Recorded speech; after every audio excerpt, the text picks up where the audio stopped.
You send your mail-in ballots early and don't gamble on elections. That is the message the Wisconsin Elections Commission hopes to drive home to voters just 5 weeks out from the election. Our Wisconsin State Capitol Bureau Chief Vanessa Kelson has the highlights from the bipartisan commission's meeting today.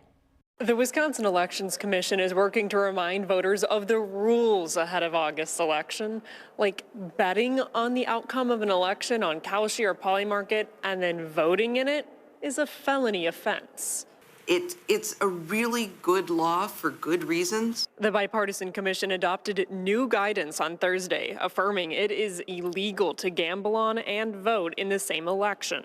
You want people who have the ability to vote based upon who they believe is the best person for the job, not to line their pocketbooks. Doing so is considered election fraud, which, in addition to the felony, could also get your ballot thrown out. I think you want to make sure that people realize that if you get involved, if you start betting on this, you could compromise your ability to vote and you could be committing a felony. The commission is also updating its voter guidance on mail-in ballots. Historically, the rule of thumb is to send your ballot back 10 days before Election Day. With mail delays, the commission says send it back ASAP. I'm not confident that 10 days is going to do it.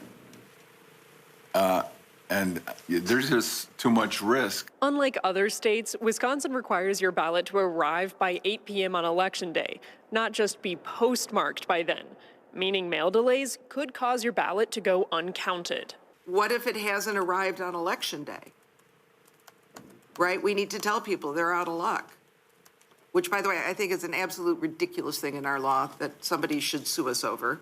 To see if you're registered to vote, you can head to myvote.wi.gov. This August, Wisconsinites will pick the Republican and Democrat who will face off in the general election to be Wisconsin's next governor.